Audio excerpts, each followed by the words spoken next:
Planet Vero Studio is powered by the Nolan Group of RE/MAX Associated Realty. MyNextHomeFinder.com. Welcome to Treasure Coast Community Health. We have 8 locations to serve you better. Our staff is dedicated to help you and your family.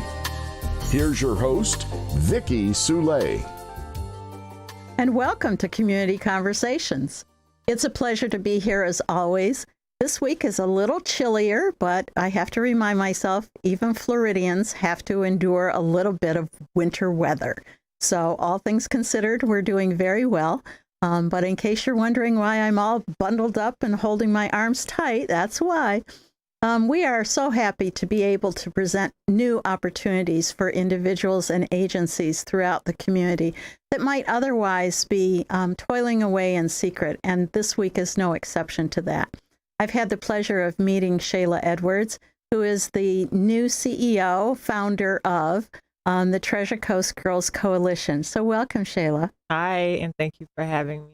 Well, you're starting to do some really, really good work. And so I wanted to give you an opportunity to explain why you started doing what you're doing and what it is exactly that you're doing. Well, we are a nonprofit here in Indian River County. We want to, eventually expand to the Treasure Coast. So I didn't want to name it after Indian River, but this is home. Okay. We serve girls ages 9 to 18 through enhanced STEM curriculum, digital technology, and emotional intelligence training. Wow. So the basis of the program obviously focuses on girls. We focus on schools here in the county, Title I schools. Okay. Because those are the schools that usually have the highest percentage of socially disadvantaged students. Mm-hmm. With that being said, we serve all girls, but we put an emphasis on the Title I. Okay. And when you talk about your work with them and mentioning STEM, we automatically think to the STEM classes, but this is really not in the classroom itself. This is for the rest of the time. Yes. After school weekends, those types of things. After school weekends, STEM summer camp, retreats. Okay. Those times where girls, the out of class setting where we still want to highlight the educational part of the program, but to also build on the whole child. And then we involve the community through the community partnerships and community engagements on the weekends and evenings and stuff like that when there's available. So you said that your dream is to be able to expand the whole Treasure Coast, but for now, I think your organization's about a year old. Is that right? Yes, we're embarking on our first year. Okay. I've been in the nonprofit sector for about 9 years. July will make 9 years. So this is year 1 for, the organization as a whole, individually and, from the beginning. But, so what motivated you to start this? I mean, a year ago, we were still in the midst of COVID and not knowing where or how things would end, although, we were doing the big push for everybody to be vaccinated. It's still, there was no clear horizon even then. What made you decide to do this? Well, with so much uncertainty with the pandemic, for a few years now, myself and my co-founders, we knew we wanted to do a girl-focused program.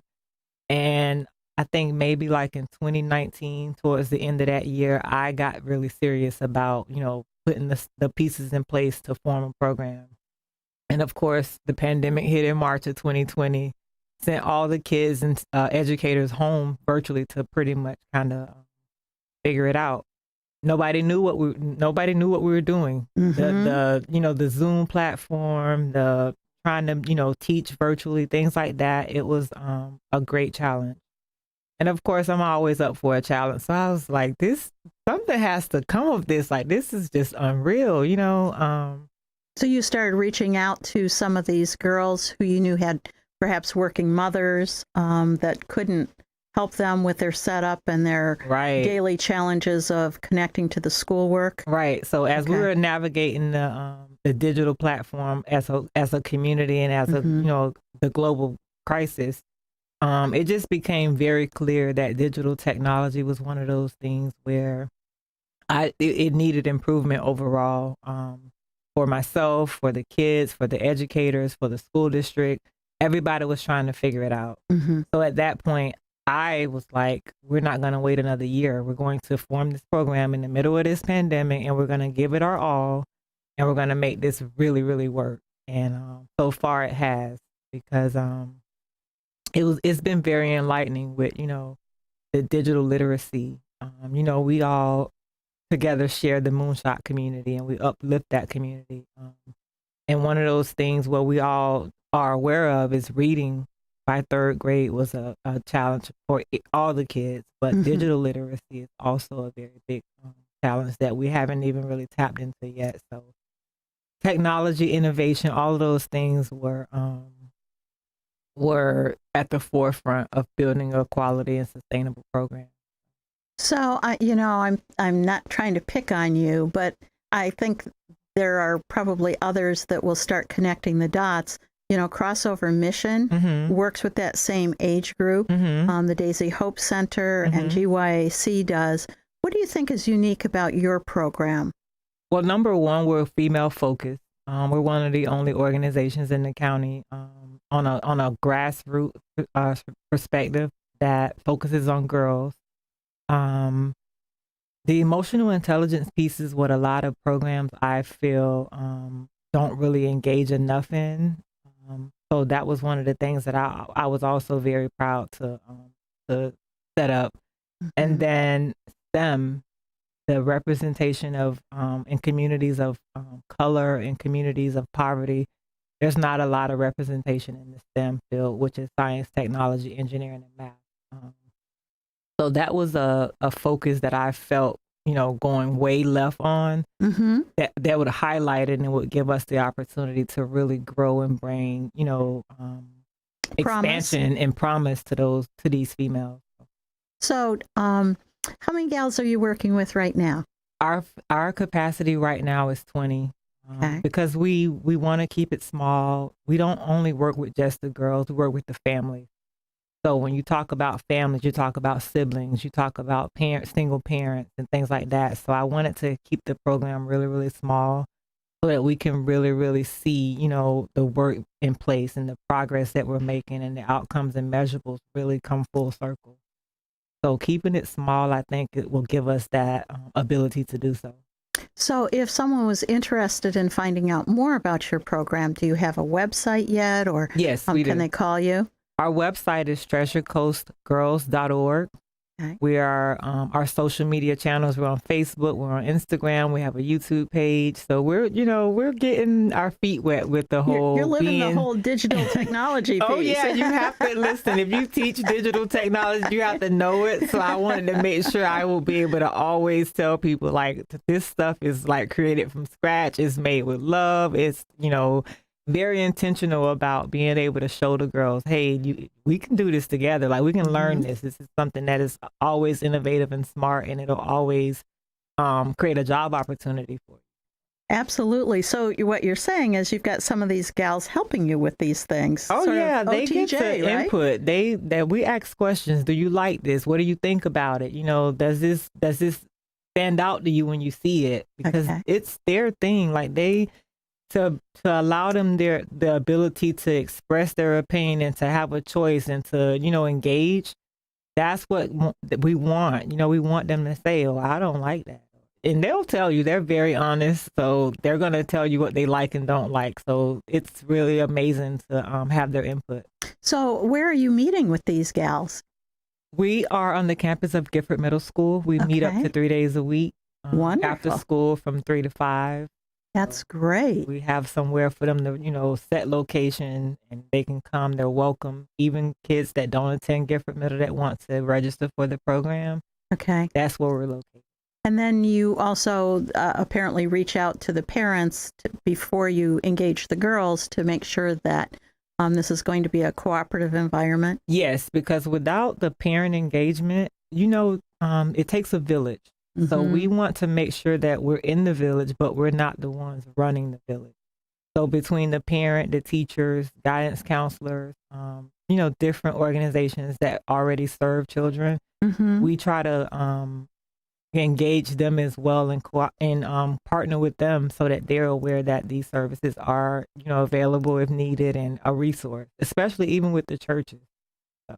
Excellent. I was just going to say, you got a pretty active sorority in Gifford. I know. I love my Gifford community. Let me just say that. They love me and I love them. And it's an amazing thing that even at the beginning of me wanting to, do a program and asking parents and, engaging my mentors in the community, everybody was like, yes, absolutely. What do you need? Let me know. And I'm just like, okay, let's do it. All right.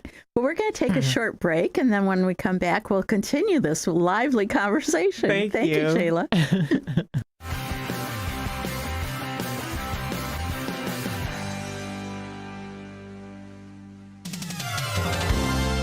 If you want a home that has the style of the coast, come to Sunshine Furniture during the Tommy Bahama and Lexington half-price spring home event. Now until February 28th, you save 50% on all bedroom, dining room, media, office, and occasional furniture with fresh finishes and rich textures made from materials that reflect the essence of coastal living. At Sunshine Furniture, our 35,000 square foot showroom is also filled with the largest selection of in-stock coastal furniture from Universal, Hooker, Riverside, Four Seasons, and Capri. We are the outdoor furniture experts and have the largest selection of patio furniture anywhere.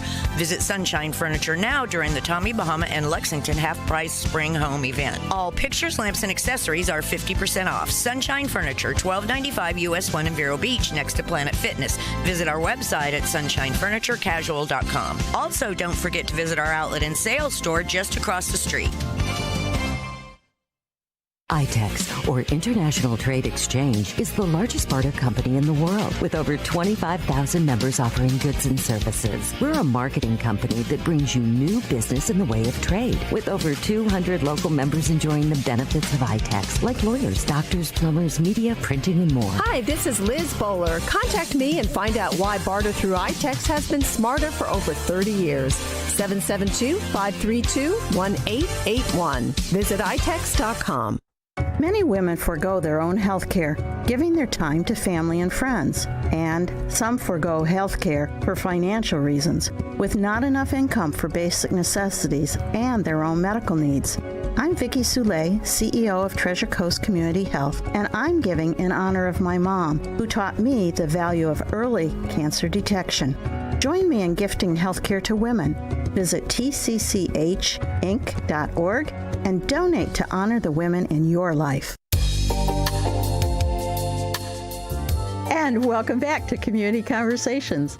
My pleasure today is to have Shayla Edwards, a local gal from the Gifford community, born and raised, high school graduate, despite some adversity in your life early on.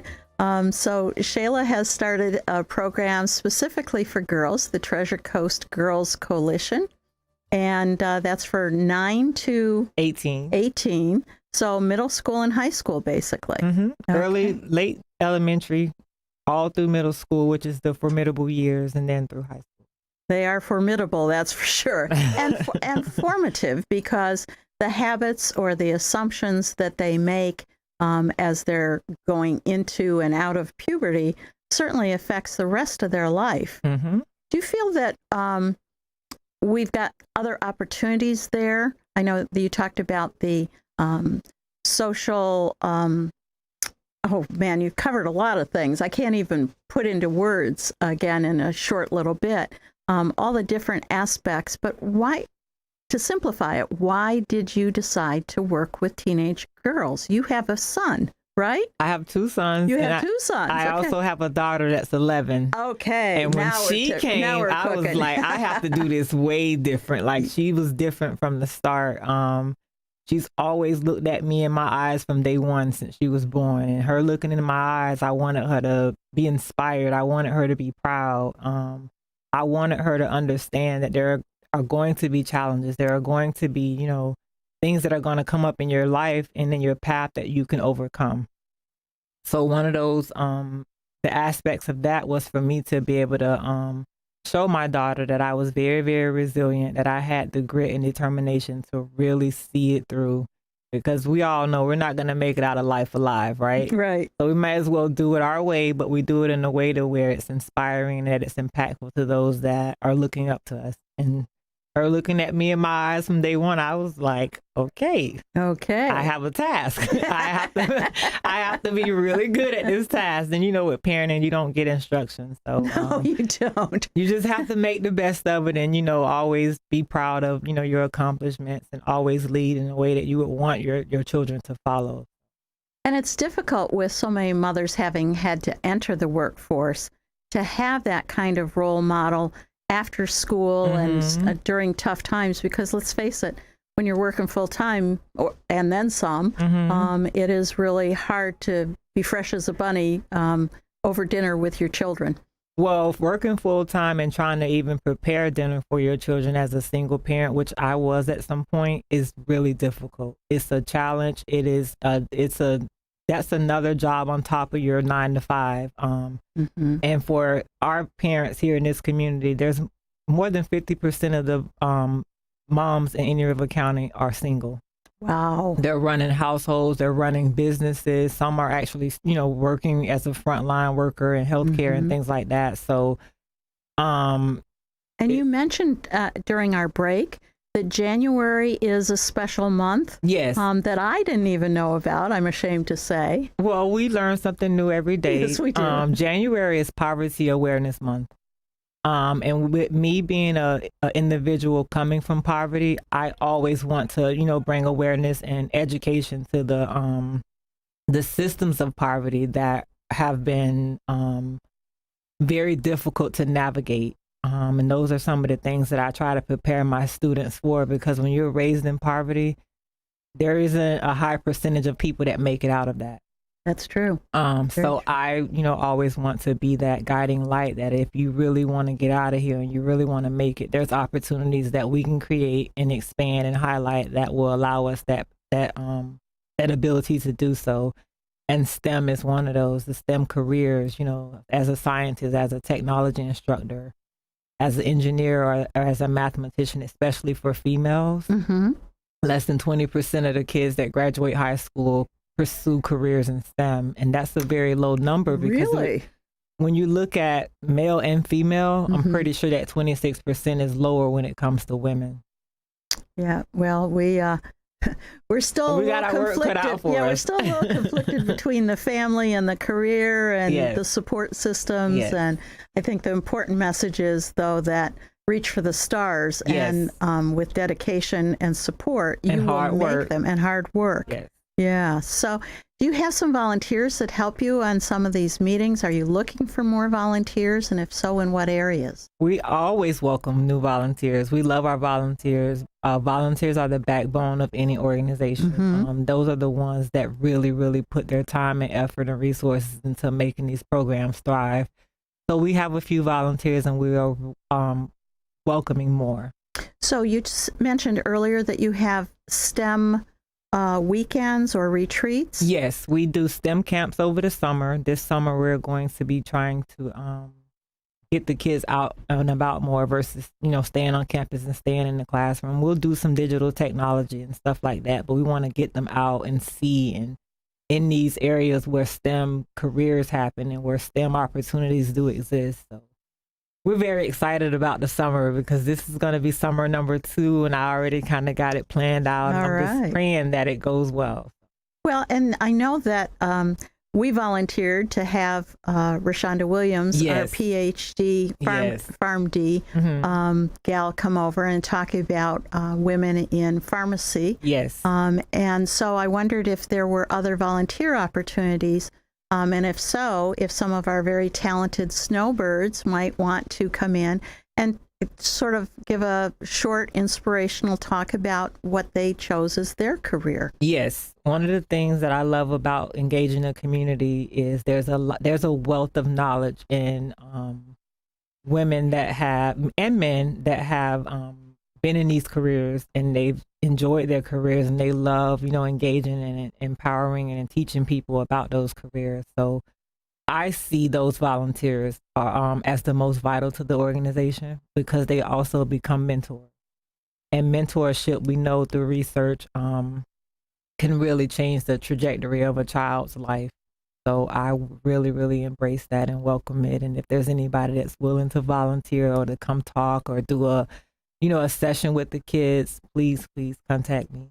Yeah, that would be wonderful. I often hear that I would volunteer, but I'm only here for 3, 4, 5 months. Mm-hmm. And so it's almost like they feel like they have nothing to contribute. They don't have enough time, right. Well, they don't have the longevity for the organization, therefore they shouldn't do anything. Right. And what I hear you saying is there's spots for individuals. Just give you a call. Yes. Or connect or reach with out you on the website. Okay. Or like I said, email me or, just come. We're a very open door organization. We love volunteers. But if you're at the school, that's not an open door situation right. for well, most after people. School, or being able to come to them if they have opportunities where we could do a field trip to come and see the actual work in place. That's also something that we can kind of put together. Great idea, because seeing is believing. Yes. Yeah. So and when they see it, they start to really recognize, wow, I could pursue something else other than sports. Those are some of the things that we highlight in the program, the abilities beyond being an athlete, the abilities beyond being a teen mom like myself, So there's so many other opportunities in this world when we really, mentor and guide and try to cultivate these girls into being something amazing. So assuming that you don't have a speaker and you gather them all up around on a Wednesday afternoon, what kinds of things do you do or talk about? Do you vary it up from day to day? We do. We have a calendar that we work off of that we create, either the month or 2 months before, and we touch on different topics like confidence building. We try to build circles of courage. We try to build circles of trust with the girls. We don't just dive in, we don't throw the volunteers right on in. Relationships are a very key motivating factor with children. So once we build those circles of courage and we highlight and touch on different things like ACEs. We're aware. Now I know what an ACE is, but can you tell me what an ACE is then? And it's an adverse childhood experience. Yes. So adverse being very negative. Yes. And so, oftentimes when I first heard that, I would say, so it would be like the 5-year-old who hears his parents fight. And they're like, no, it's far more than that. So why don't you explain some of the backgrounds or some of the adverse childhood episodes that continue to influence people as they continue through life? Well, with ACEs, the higher your ACE score, the more likely you are to have a poor adult outcome. Okay, so the psychologists have got a nice little checklist form where they can score how bad your childhood was. Right, Oh my. and based on the trauma that you've endured and experienced in your childhood, it lessens your abilities and opportunities as an adult to thrive and have a high quality of life. Okay. So when we see, different kids coming in school and they're having, disruption or, they're getting kicked out of class or they're fighting, most likely the home life, there's some ACEs that are happening at home that sometimes educators or volunteers or staff at different programs are not aware of. So we try to prevent ACEs. That's one of our core focuses. So. Okay. And that is a wonderful, huge effort. And so again, I invite the community, if you have any time, any interest in helping support this initiative, please reach out to Shayla. She's very open and very worthy of your time and interest in making this a great thing going forward. Yes. So thank you, Shayla. Thank you so much. And thank you all for having me. You're very welcome. And next week, we'll be back with another wonderful guest. So until that time, have a great week.